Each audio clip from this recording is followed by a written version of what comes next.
और अब खबर उत्तराखंड से, जहां पर एक बार फिर से नए मुख्यमंत्री की तलाश शुरू हो गई है। आधी रात को तीरथ सिंह रावत के इस्तीफे के बाद सियासी हलचल तेज हो गई।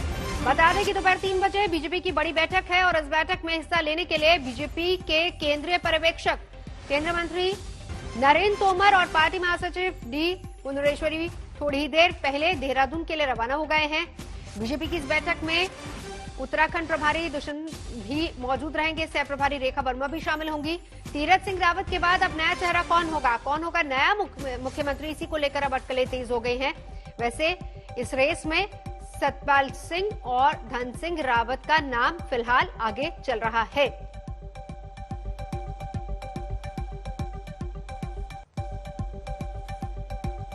धन सिंह रावत सबसे आगे हैं, सतपाल महाराज का नाम भी है, त्रिवेंद्र रावत का नाम एक बार फिर से चर्चा में है। तो ये 3 नाम ऐसे हैं जिनको लेकर अभी फिलहाल अटकलें हैं। हालांकि इनमें से 2 नाम, जिसमें धन सिंह रावत और सतपाल महाराज की अगर बात की जाए तो जब सरकार बनी थी उत्तराखंड की, तभी से इनका नाम भी पहले रेस में था। तो चुनाव आयोग के कारण 151, 164 धारा के अंतर्गत जो एक संवैधानिक संकट था और उस संवैधानिक संकट के कारण उन स्थितियों को देखते हुए, मद्देनजर रखते हुए मैंने अपना इस्तीफा मुख्यमंत्री पद से देना उचित समझा।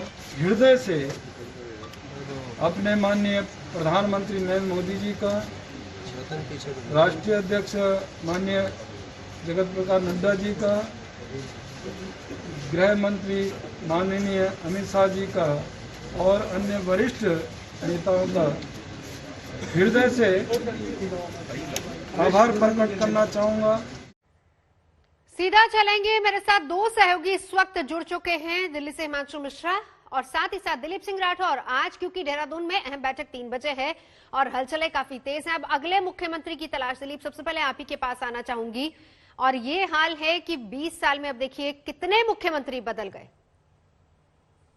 नवजोत, देखिए उत्तराखंड के इतिहास की अगर हम बात करें तो सबसे पहले मैं आपको एक चीज करेक्ट कर दूं कि जितने भी नाम आज तक के इतिहास में 20 सालों में चले हैं, उन नामों में से आज तक कभी भी कोई आगे नहीं आया और कोई भी चेहरा आगे मुख्यमंत्री के पद पर नहीं विराज पाया। दूसरा, अगर हम मुख्यमंत्री के नंबर्स की बात करें तो देश में ये पहला ऐसा राज्य है जहां पर 20 सालों में 11वां मुख्यमंत्री आज उत्तराखंड प्रदेश को देखने को मिल गया।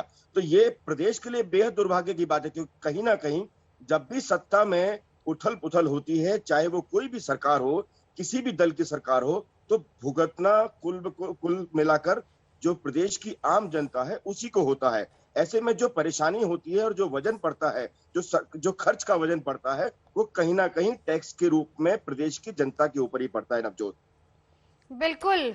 दिलीप रहिए हमारे साथ, क्योंकि जो हलचलें वहां पर चल रही है उस पर भी आपसे अपडेट लेंगे। लेकिन हिमांशु, देखिए 2 नाम आगे चल रहे हैं, धन सिंह रावत का चल रहा है और सतपाल महाराज का चल रहा है। और आपको याद होगा कि जिस दौरान मुख्यमंत्री बनाने की शुरुआत हुई, जब बीजेपी का दूसरा इस बार जीती थी, तब भी ये दोनों नाम आगे चल रहे थे, लेकिन इनके नाम पर पहले मोहर नहीं लग पाई और इस बार फिर से रेस में यही आगे हैं। देखिए, बिल्कुल धन सिंह रावत एक स्ट्रांग कंटेंडर हैं, ये बात किसी से छुप नहीं सकती। सतपाल महाराज कांग्रेस से आए हैं और उनकी जो पत्नी है वो भी बीजेपी में एमएलए हैं। लेकिन 2 नाम और हैं, मैं आपको बता दूं नवजोत। एक तो है पुष्कर धामी, बहुत स्ट्रांग कंटेंडर है, 2nd टाइम के एमएलए हैं, और साथ ही साथ रितु खंडूरी जो बीसी खंडूरी की बेटी है, जो मेरे सूत्र बता रहे हैं इन नामों के ऊपर भी चर्चा हो रही है। अब देखना यह है कि आलाकमान किसके नाम पर मोहर लगाता है, क्योंकि अब जो है ये कह सकते हैं कि बिल्कुल चुनाव सर पर है बीजेपी के लिए, और किसके नेतृत्व में बीजेपी जीत सकती है। त्रिवेंद्र सिंह रावत को रिजेक्ट किया गया था। त्रिवेंद्र सिंह रावत को उनके कामकाज के साथ साथ उनके ऊपर जो भ्रष्टाचार के आरोप थे उसको भी पार्टी ने सीरियसली लिया था। हाईकोर्ट ने उनके खिलाफ सीबीआई जांच के आदेश दिए थे, सुप्रीम कोर्ट जाके वो उस पर स्टे ले आए थे, और जब उन्होंने इस्तीफा दिया था 9 तारीख को, 10 तारीख को सुप्रीम कोर्ट में हेयरिंग होनी थी, और बीजेपी को यह डर जरूर था कि अगर सुप्रीम कोर्ट ने भी सीबीआई जांच के आदेश दे दिए तो ये बीजेपी के लिए एम्बैरेसमेंट होगी, और इसीलिए उन्होंने इस्तीफा 9 तारीख को दे दिया था। और उसके बाद अब देखना यह है कि किसके नेतृत्व में जाएंगे, क्या तीरथ सिंह रावत चुनाव नहीं लड़ना चाहते थे? उनको डर था कि अगर वो चुनाव हार गए तो बीजेपी के लिए एक बहुत बड़ा सेटबैक होगा, और वो भी विधानसभा चुनाव से पहले, कि एक मुख्यमंत्री अपना उपचुनाव हार जाता है तो पार्टी नेतृत्व में कैसे जीत दिलाएंगे।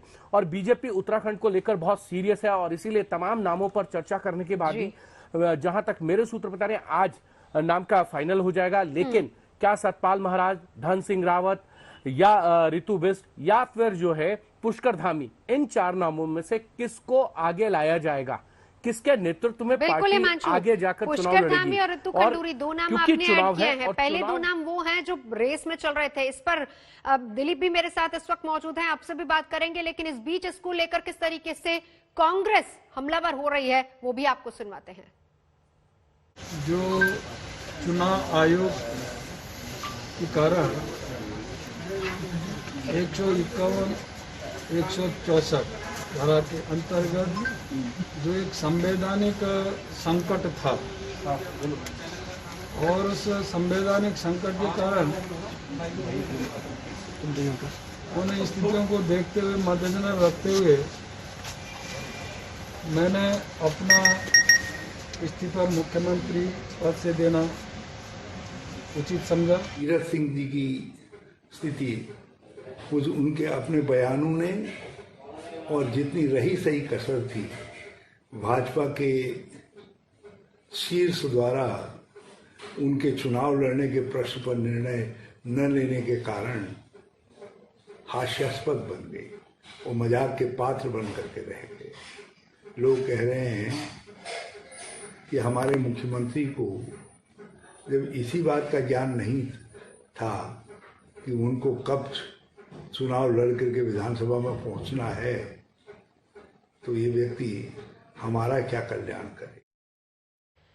दिलीप मेरे साथ मौजूद है। दिलीप, तमाम नाम जिनका जिक्र हिमांशु कर रहे थे, लेकिन देखिए जब त्रिवेंद्र सिंह रावत के बाद तीरथ पर मुहर लगाई थी, तीरथ सिंह रावत पर, तो तब भी यही कहा गया था कि चुनावों में जाना है। तो ऐसे में तमाम गणित बैठाकर ही उनके नाम पर मोहर लगी थी। लेकिन अब उनका इस्तीफा, अब आगे फिर से जाहिर सी बात है विचार इसी को लेकर होगा, और इस बीच कांग्रेस भी पूरी तरह से हमलावर है। देखिए नवजोत, जिस तरीके से यहाँ के राजनीतिक हालात हैं उसमें अभी हमारे सहयोगी हिमांशु ने बताया कि कितने नामों की चर्चा चल रही है, लेकिन आमतौर पर जिस तरीके से नाम चला करते हैं उनके कभी भी रिजल्ट उनके पक्ष में पॉजिटिव आता दिखाई नहीं दिया अभी तक। लेकिन एक नाम और है जिसके बारे में चर्चा नहीं चल रही है, लेकिन अंदर खाने अगर हम बहुत विश्वसनीय सूत्रों की माने तो एक नाम और भी है, बिशन सिंह चौहान। क्योंकि उत्तराखंड की राजनीति में 2 चीजें बेहद महत्वपूर्ण है, एक जातीय समीकरण और दूसरा क्षेत्रीय समीकरण। आमतौर पर कुमाऊं और गढ़वाल के इस समीकरण को मिलाकर ही कोई भी पार्टी चुनाव में जाती है।